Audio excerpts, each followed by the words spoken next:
संपूर्ण तो कोई है ही नहीं। परफेक्ट बनना है तो आपको प्रैक्टिस करनी पड़ेगी। अब ये बात तो तय होगी कि प्रैक्टिस करनी पड़ेगी, बिना उसके कुछ भी पॉसिबल नहीं है, कुछ भी संभव नहीं, अच्छा परिणाम तो बिल्कुल संभव नहीं है। अब दूसरा प्रश्न ये उठता है कि महत्व तो आपको समझ में आ गया, अब बच्चों का प्रश्न ये रहता है कि प्रैक्टिस के सर माध्यम क्या हो, किससे करें प्रैक्टिस, है ना। महत्व के बाद में दूसरा प्रश्न ये रहता है कि कौन से माध्यम से प्रैक्टिस करें, किसके सहारे प्रैक्टिस करें। अब देखो, माध्यम कई हो सकते हैं। पीवाईक्यूज, पीवाईक्यूज का मतलब होता है पुराने वर्षों वर्षों के प्रश्न। दूसरा, टेस्ट सीरीज। तीसरा, मॉडल पेपर। ठीक है, मॉडल पेपर। ये तीन प्रैक्टिस के अच्छे माध्यम माने जाते हैं। अब तीनों में से पहले नंबर पे मैं हमेशा पीवाईक्यूज को रखता हूँ। पीवाईक्यूज का क्या मतलब है, जैसे आप व्याख्याता की तैयारी कर रहे हैं तो केवल व्याख्याता के प्रश्न नहीं, पीवाईक्यूज का मतलब है जैसे आप इतिहास के विद्यार्थी हैं तो जितने भी परीक्षाओं में, पूर्व की परीक्षाओं में, चाहे वो आईएएस का पेपर हो, चाहे प्रोफेसर का पेपर हो, चाहे वो किसी दूसरे स्टेट के प्रोफेसर या व्याख्याता के पेपर हो, या कहीं के भी हो, जितने भी पेपर उस इतिहास के हुए उस सभी का सोल्यूशन करना। ये नहीं है कि पिछले 4 साल के प्रश्न लेके आप सोल्यूशन करो, नहीं। पीवाईक्यूज का मतलब होता है कि उस विषय के वो सारे पेपर कहीं पे भी, केंद्र सरकार ने लिए हो चाहे स्टेट गवर्नमेंट ने लिए हो, किसी भी पीसीएस ने लिए हो, वो सबसे बेस्ट माध्यम होता है पीवाईक्यूज। कई बार बच्चे मुझे पूछते सर कौन सी पुस्तक ला, मैं तो कहता हूँ सारी लेके आते हैं और एक एक करके पीवाईक्यूज को आप सोल्यूशन करो। आप भले टेस्ट सीरीज दो, भले मॉडल पेपर दो, जब तक पीवाईक्यूज नहीं करेंगे, जब तक आप एग्जामिनर्स एग्जाम्स के पैटर्न को नहीं समझ पाएंगे, आप विषय की भाषा को समझ नहीं पाएंगे। आपको अगर सब्जेक्ट की लैंग्वेज को समझना है तो पुराने पेपर्स पढ़ने पड़ेंगे, क्योंकि देखो, सब्जेक्ट जब हम पढ़ाते हैं ना तो दो तरीके होते हैं। टीचर जब पढ़ाता है तो अपनी बेसिक लैंग्वेज से पढ़ाता है, और एग्जाम हॉल में हमेशा किताब की भाषा पूछी जाती है। अगर आप बेसिक भाषा से अच्छे पढ़ लिए तो समझ विकसित हो जाएगी, लेकिन जब तक आपने पुस्तक की भाषा नहीं पढ़ी या प्रश्नों की भाषा नहीं पढ़ी तो आपको ये समझ में नहीं आएगा। परीक्षा हॉल में प्रश्न आपका पढ़ा हुआ भी आएगा ना, तब आप लैंग्वेज से गच्चा खा सकते हैं। तो कोशिश कीजिए कि आप जो है वो पुराने प्रश्न जितने भी हैं, प्रीवियस ईयर्स क्वेश्चंस, वो सारे सोल्यूशन करें और ढंग से करें। भले टेस्ट सीरीज ली हो आपने, भले मॉडल दो, लेकिन ये नेसेसरी है। इससे आप, क्योंकि देखो, टेस्ट सीरीज बनाने वाले लोग जो हैं उनकी तुलना में पुराने पेपर बनाने वाले लोग हाईली क्वालिफाइड। तो मान के चलिए कि इनकी लैंग्वेज वगैरह सारी आयोगों की डिमांड के अनुसार होती है, परीक्षा एजेंसी की मांग के अनुरूप होती है। इसलिए हमें पीवाईक्यूज तो करना ही है, सबसे बड़ा माध्यम ये है। दूसरा नंबर आता है टेस्ट सीरीज का। देखो, टेस्ट सीरीज देना कोई नेसेसरी नहीं है जैसे पीवाईक्यू है। टेस्ट सीरीज आपकी चॉइस के ऊपर है, आप देते हैं तो ठीक है, नहीं देते हैं तो भी कोई इश्यू नहीं। हम लोगों के समय टेस्ट सीरीज थी नहीं, मैंने एक आईएएस की टेस्ट सीरीज दी थी, लेकिन पेपर इतने टफ थे कि मार्क्स आते नहीं थे, 3-4 टेस्ट देने के बाद में हमने छोड़ दिया था, ये कहते हुए कि टेस्ट सीरीज सही लेवल की नहीं है। ये नहीं कि हमारा लेवल खराब है, टेस्ट सीरीज सही लेवल की नहीं है। ऐसे करते करते मैंने 4 एक टेस्ट देके छोड़ दी थी। तो जरूरी नहीं है ये, जरूरी क्या है, ये नेसेसरी है, ये चॉइस है आपकी। ऐसा नहीं है कि सर टेस्ट दे रहे हैं हमने, पीवाई क्यों नहीं करने, तो आप गलत कर रहे हैं। तो टेस्ट सीरीज अनिवार्य नहीं है। हाँ, अगर आप चाहते हैं कि आपका आंकलन हो, आप सोचते हो कि मार्केट में आपकी क्या स्थिति है, जैसे 100-500 बच्चे बैठे हैं, उनमें से आपका क्या स्थिति है, टेस्ट सीरीज आपका आंकलन करवा देता है। और ये टेस्ट सीरीज मुझे लगता है आंकलन के लिए ही बेस्ट है। दूसरा, टेस्ट सीरीज थोड़ा टाइम मैनेजमेंट, समय प्रबंधन कर लेता है, क्योंकि ओएमआर सीट पे अगर आप ऑफलाइन देते हैं तो एटलीस्ट आपको पता चल जाता है कि आपको टेस्ट पेपर करने में कितना समय चाहिए, और आप समय के अनुसार पूरा कर लेते हैं।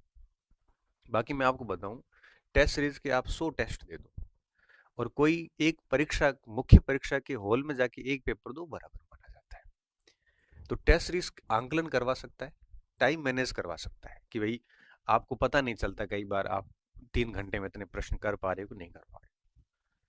बाकी एक मैं और बात बताऊं, टेस्ट सीरीज के सवाल परीक्षा में आए इसका चांसेस 1% है। 100 प्रश्नों में से एक आधा सवाल आ सकता है, 99 नहीं आएंगे। देखो भले टेस्ट सीरीज हिस्ट्री पॉइंट की हो, चाहे सक्सेस पॉइंट की हो, चाहे भारत राजस्थान की विभिन्न कोचिंग संस्थानों की, आप अगर इस उद्देश्य से टेस्ट दे रहे हैं कि इसके सवाल परीक्षा में आएंगे, तो आप गलत हैं। टेस्ट सीरीज का उद्देश्य परीक्षा में हूबहू सवाल आना नहीं है, बल्कि इसका उद्देश्य सिर्फ इतना है कि उस टेस्ट में पार्टिसिपेट करने वाले स्टूडेंट्स में आपका लेवल कितना है। इसमें आपकी तैयारी का लेवल चेक हो जाता है और आपके साथियों में आपकी स्थिति क्या है इसका पता चल जाता है। बस, इससे अधिक टेस्ट सीरीज का कोई महत्व नहीं। इसलिए मैं कई बार कहता हूं कि टेस्ट सीरीज की स्कोर को, जो आपका स्कोर होता है, उसको आप मन और दिल पे मत लो। क्यों? क्योंकि एक एक क्योंकि टेस्ट सीरीज आपको पता है एक ही सब्जेक्ट के 40-40 टेस्ट लेते हैं, एक एक टॉपिक से कई बार 20-20 प्रश्न बनाने पड़ते हैं, तो स्वाभाविक है पेपर हार्ड बनते हैं। मेरी शिकायत भी आती है कि सर आपके पेपर हार्ड बनते हैं, मैं क्या करूं? ऑप्शन कुछ नहीं है। अब मुझे एक छोटे से टॉपिक राजस्थान में कृषि, उससे 20% बनाने तो हार्ड ही बनेंगे ना, क्या कर सकते हैं। तो हार्ड बने तो सबका स्कोर कम हो जाएगा ना, तो आपका तो आंकलन हो जाएगा आप साथियों में कहाँ स्टैंड कर रहे हैं। इसलिए मैं कहता हूँ इसका स्कोर को दिल पे नहीं लेना चाहिए, बस सोल्यूशन कर लो, साथियों से अपना आंकलन कर लो, और अपने साथियों में आप अगर 20वें स्थान पे हैं तो कोशिश करो कि आप आगे 15वें पे हो, कोशिश करो कि आप 10वें पे चले जाओ। धीरे धीरे अपनी रैंक को ठीक करने की कोशिश करो, आंकलन होता रहता है, इससे ज्यादा कुछ नहीं है। बाकी अगर आप ये सोचते हैं कि नहीं, ये मेंस परीक्षा में पेपर में प्रश्न आएंगे, तो बहुत गलत सोच रहे हैं आप। एक और बात, टेस्ट सीरीज के लेवल का और एजेंसी की परीक्षा के लेवल का, चाहे आयोग हो, चाहे आरएमएसपी हो, चाहे यूपीएससी हो, कोई लेवल मैच नहीं करता। क्यों? क्योंकि देखो, हम जो टेस्ट बनाते हैं, हमारे जो लोग हैं, ये कितना भी बना दे, आरपीएससी के लेवल को मैच नहीं कर पाता। और आरएमएस भी है, उसके लेवल को भी मैच नहीं कर पाता, क्योंकि वो लेवल बहुत कम है, टेस्ट सीरीज का लेवल बहुत हार्ड रहता है। तो तीसरा, कोचिंग सेंटर्स वगैरह जो होते हैं, हम लोग भी जनरली हम हमारे सोर्सेस का यूज लेते हैं। अब जरूरी नहीं कि आरपीएससी और आरएमएस भी आपकी हमारी सोर्स के अनुसार पेपर बनाए। तो थोड़ा सा टेस्ट सीरीज का रहता है कि टेस्ट सीरीज का और आयोग का या आरएमएसपी का आपस में बहुत अच्छा रिलेशन है नहीं। इसलिए मैं कह रहा हूँ कि इसको आप केवल और केवल समय प्रबंधन और आंकलन के उद्देश्य से दे सकते हैं, और बाकी थोड़ा बहुत अभ्यास हो जाता है, इस बहाने थोड़ा सा आपका शेड्यूल बन जाता है। इससे ज्यादा इसका कोई फायदा नहीं है। बाकी स्कोर, पेपर में सवाल आना करना, ये दिमाग में लाना नहीं है। तीसरा जो माध्यम है वो है आपके मॉडल पेपर, 10, 20, 30 आते हैं। अब मैं इसको बहुत अच्छा स्रोत मानता नहीं। क्यों? क्योंकि मॉडल पेपर में फिर वो पेपर का कोई लेवल भी नहीं होता, और यही बातें इसकी टेस्ट सीरीज की होती है। तो अब मैं, आप मुझे कहोगे सर हमें आप बता दो इसमें क्या करना चाहिए, तो मैं अगर आपकी जगह इस दौर में होता तो पीवाई क्यूज को तो पूरा ही जोर दे देता, और साथ में एक आधी टेस्ट सीरीज ले लेता, ताकि मार्केट में मुझे पता चले कि मेरा लेवल क्या है, मुझे और काम करने की जरूरत है कितनी है, आंकलन हो जाता ना।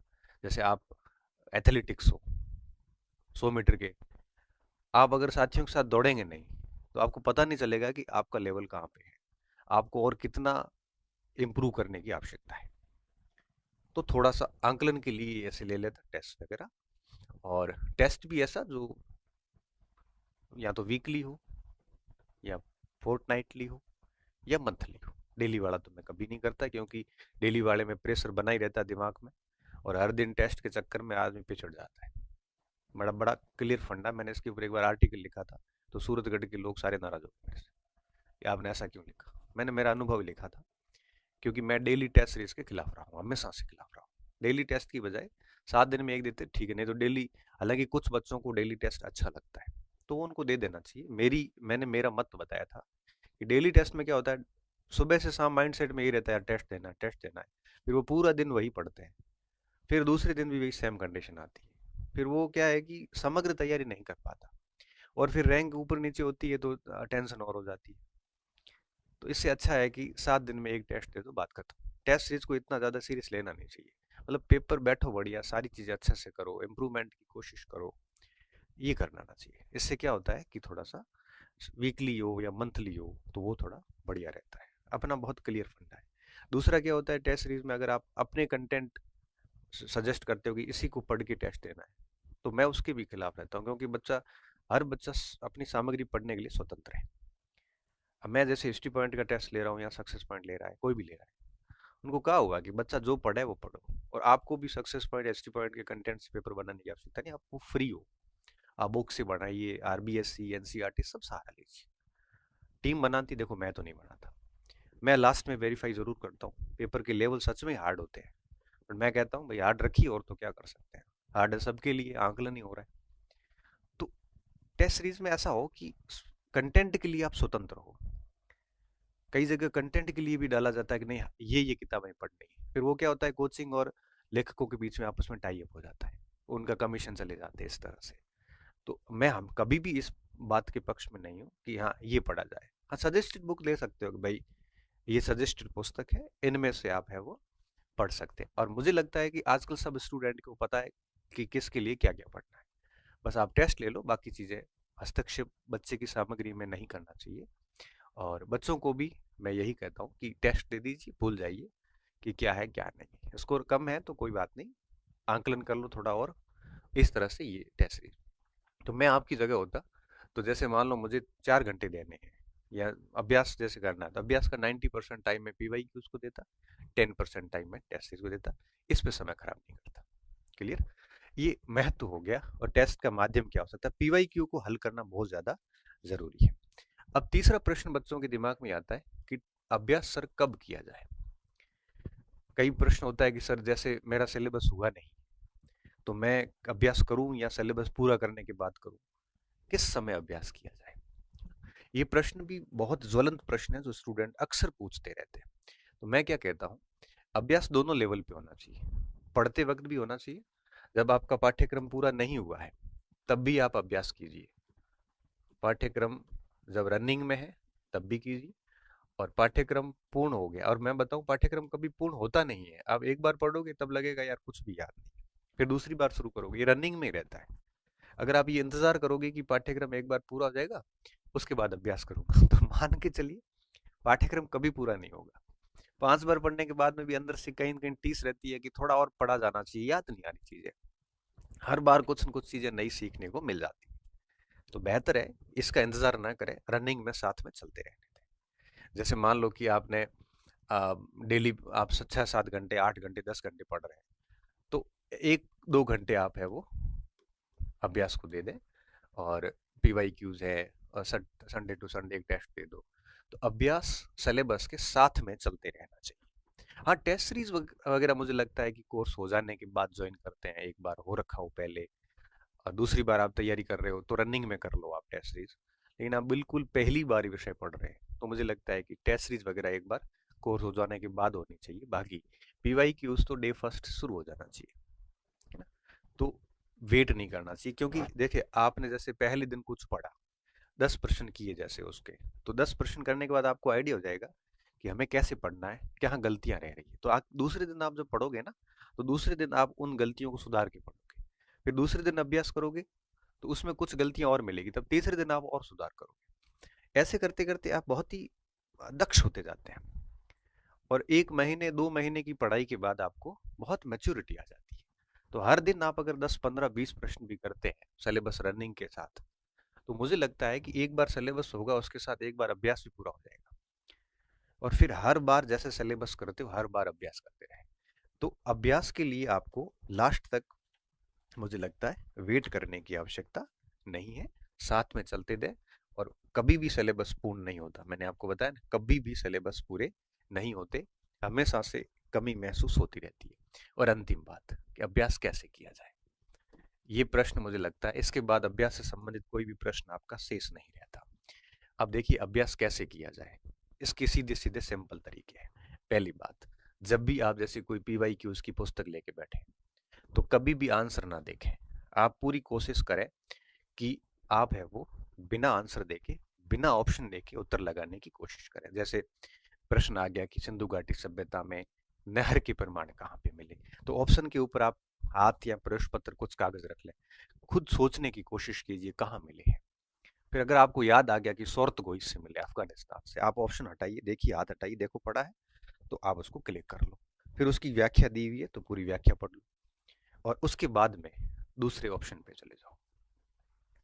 इस तरह से पूरा एनालिसिस करिए, बाकी 3 ऑप्शन का भी एनालिसिस कर लीजिए कि धोलावीरा से कुएं मिले, इसमें यहाँ मिले मिला है। इस तरह से आप भले 15 प्रश्न ही करो, लेकिन आपको कभी ये गलती नहीं करनी है कि प्रश्न और सामने उत्तर न अपन छिपके से उत्तर देख रहे हैं। कई बच्चों को मैंने देखा है, इधर से प्रश्न सामने पड़ा है, पीछे उत्तर पड़ा है, वो छुपके से उत्तर। अरे इतनी इतनी मक्कारी क्यों कर रहे हो? ईमानदारी से सॉल्यूशन, अभ्यास ईमानदारी से होता है। आप उत्तर पहले देख रहे हो, बताओ, आप 4 ऑप्शन लेके बैठे हो, उत्तर देख देख के लगा ये तो मुझे आ रहा था। ये बड़ा बेकार अभ्यास होता है। आप उत्तर बहुत अंतिम अवस्था में देखिए, जब आपको लग रहा है कि अब हम इसको नहीं कर सकते, तब जाके लास्ट में अब आंसर पे जाइए। तो आंसर सबसे लास्ट में। मैं तो कहता हूँ प्रश्न पढ़िए, ऑप्शन पे पेज रखिए, याद करिए, उत्तर आ रहा है तो ठीक है, नहीं तो ऑप्शन देखिए, फिर 4 ऑप्शन के ऊपर एनालिसिस करिए, फिर भी उत्तर आप गैस करिए, फिर भी नहीं आ रहा है तब उत्तर देखिए आप, या एग्जैक्टली आ रहा है उसके बाद उत्तर चेक करिए कि हाँ मैं सही हूँ कि नहीं। उसके बाद थोड़ा सा उसकी व्याख्या पढ़िए, फिर सेकंड प्रश्न पे जाइए। भले मैं तो कहता हूँ कि 1-2 घंटे में 20-30 सवाल ही हो, बट ऐसे अभ्यास से आपको बहुत सीखने को मिलता है। आज की जनरेशन क्या करती है? आज की जनरेशन सबसे पहले उत्तर देखती है, फिर प्रश्न करती है। ऑप्शन पहले देखते हैं, ऑप्शन के ऊपर आपकी डिपेंडेंसी हो चुकी है, आपको बिना ऑप्शन आंसर नहीं निकलता। ये डिपेंडेंसी आपकी परीक्षा हॉल में जाके नेगेटिव मार्किंग करवाएगी। कोशिश करिए कि आप प्रश्न के उत्तर के लिए ऑप्शन पे निर्भर न रहो। अब कोई निम्नलिखित में से आरोही अवरोही क्रम, तब तो ऑप्शन देखने पड़ते हैं, लेकिन सीधे सीधे फैक्ट है तो आप एटलीस्ट आपको याद आना चाहिए कि इसका उत्तर क्या है। अगर आप ऑप्शन के ऊपर जितने अधिक निर्भर रहेंगे, इसका मतलब साफ है कि आप परीक्षा में बहुत ज्यादा नेगेटिव करने वाले हैं। तो ऑप्शन की निर्भरता खत्म करने के लिए कोशिश कीजिए कि आप इस तरह से अभ्यास करो। तो एक तो आंसर पे डिपेंडेंसी नहीं होनी चाहिए, दूसरा सोल्यूशन की बजाय एनालिसिस होना चाहिए। एनालिसिस का मतलब सारे ऑप्शंस जो है उसको चेक करिए, क्रॉस चेक करिए, और उसके बाद में मतलब आप एक पर्सन से 4 बातें सीख के जाइए आगे। एनालिसिस वो होता है। एनालिसिस से घंटे में 15-20 प्रश्नों का ही हो सकता है, ज्यादा नहीं हो सकता। कई कई तो बैठते फटाफट राइट टिक करते करते घंटे में 100-200 सवाल निकाल लेते हैं। ये कब होता है? ये सबसे लास्ट में जाके होता है, मतलब बहुत जोरदार आपका विषय तैयार है, फिर आप सुबह से शाम पूरा अभ्यास कर रहे हो 2-4 दिन, तब तो ठीक है। ऐसा नहीं होना चाहिए। और आखिरी बात, एनालिसिस करिए, उत्तर नहीं देखिए, उत्तर बहुत अंतिम अवस्था में देखिए। और आगे एक और बात, अब जैसे आपके पाठ्यक्रम पूर्ण हो चुके हैं, आप रिवीजन के दौर में चल रहे हो, उस समय एक चीज और ध्यान रखने की होती है। जैसे मान लो आप ऐसे पढ़ रहे थे, पहले आपने प्राचीन भारत पढ़ लिया और अब आप आधुनिक जैसे पढ़ रहे हैं, ठीक है? तो मुझे क्या लगता है, जब आप आधुनिक रिवीजन कर रहे होते हैं, उस समय आपको प्राचीन भारत का अभ्यास करना चाहिए। फिर आप जैसे मध्यकाल पे आ गए, अब मध्यकाल पे आ गए, तब आप आधुनिक भारत का अभ्यास करिए। तो एक तो आधुनिक पढ़ते पढ़ते साथ में आपने पहले रनिंग में कर लिया था, अब आप रनिंग जैसे सिलेबस 1-2 बार हो गया है, उसके बाद जब आप वापस रिवीजन करते हैं, तो रिवीजन करते वक्त क्या करना होता है?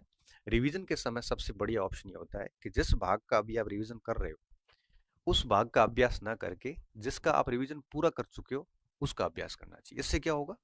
इससे आपके ये भाग चलते रहेंगे, जैसे आधुनिक चलता रहेगा और प्राचीन भी साथ साथ में रिवीजन चलता रहेगा, अभ्यास भी साथ में चलेगा। फिर जब मध्यकाल पढ़ो तो इन दोनों का रिवीजन करो। इससे क्या होगा कि मध्यकाल चलेगा, आधुनिक प्राचीन साथ में चलेगा। नहीं तो होता क्या है, जब आप प्राचीन पढ़ रहे हो तब प्राचीन का अभ्यास कर लिया, आधुनिक में आधुनिक करोगे, मध्यकाल में मध्यकाल का करोगे। जब मध्यकाल तक आओगे तब तक आप प्राचीन धुंधला धुंधला होना शुरू हो जाता है। बेहतर क्या होता है, जब आप प्राचीन करके आधुनिक काल पे आए। अब ये देखो, गणित में गणित के अलग अलग पार्ट होते हैं, साइंस में उसके पार्ट होते हैं, मुझे सारों नाम सारे आते नहीं है। हिंदी में कह सकता हूँ, जैसे आप पाश्चात्य काव्य शास्त्र पढ़ रहे हैं तो आप उस समय रिवीजन कर रहे हैं, तो आप हिंदी साहित्य के इतिहास का अभ्यास कर लो। जैसे पॉलिटिकल साइंस है, आप वेस्टर्न थिंकर पढ़ रहे हैं तो इंडियन थिंकर की रिवीजन शुरू कर दो। इंडियन थिंकर पढ़ रहे हैं, वेस्टर्न की रिवीजन शुरू कर दो। कॉम्पिटिटिव पॉलिटिक्स पढ़ रहे हैं, आईआर का रिवीजन शुरू कर दो, साथ में प्रैक्टिस शुरू कर दो। तो इससे क्या होता है कि 2-2 3-3 पोर्शन एक साथ चलते हैं, बिल्कुल उनसे अलगाव नहीं हो जाता। ऐसा नहीं हो कि आप ऐसे फिर विश्व तक आओगे, छठे पाठ तक आते आते इनका अलगाव शुरू हो जाता है। ऐसा नहीं होना चाहिए। तो जब आप रनिंग में होते हैं तो आप जो भाग पढ़ रहे हैं उसी का अभ्यास करिए। जब आपका एक बार कोर्स पूरा हो गया और दूसरी बार जब आप रिवीजन पर चले जाते हैं पाठ्यक्रम पूर्ण होने के बाद, फिर आप जो भाग पढ़ रहे हैं उसकी बजाय जो पढ़ चुके हैं उसका रिवीजन शुरू कर दें। इस तरह से चलिए आप। बाकी देखो, जटिलता नहीं लानी है, बहुत आसानी से करोगे तो चीजें बहुत आराम से हो जाती है। बट मैं इतना कह सकता हूँ कि रिवीजन का जो टाइम है ये डेली हर दिन 1-2 घंटे होना चाहिए। फ्री टाइम, ऐसा नहीं सुबह उठते रिवीजन करने बैठ गए, खाना बना रहे हैं, फ्री टाइम है, पढ़ने का मन नहीं है, कॉन्फिडेंस डाउन हो रखा है, जब लगे ना कि कुछ भी नहीं आ रहा है, उस समय आप रिवीजन शुरू कर दो, सॉरी प्रैक्टिस शुरू कर दो। तो 10 प्रश्नों का सोल्यूशन करते ही अंदर सी फीलिंग आती है, अच्छी सी वाइब्स आती है कि नहीं नहीं यार मुझे आ तो रहा है, ऐसे थोड़ी कमजोर हूं मैं।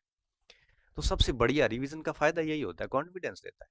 तो जब भी थोड़ा लो फील करो, आपको लगे कि यार मुझे कुछ भी नहीं आ रहा, कुछ भी याद नहीं, उस समय रिवीजन करना शुरू कर दो, मतलब प्रैक्टिस करना शुरू कर दो।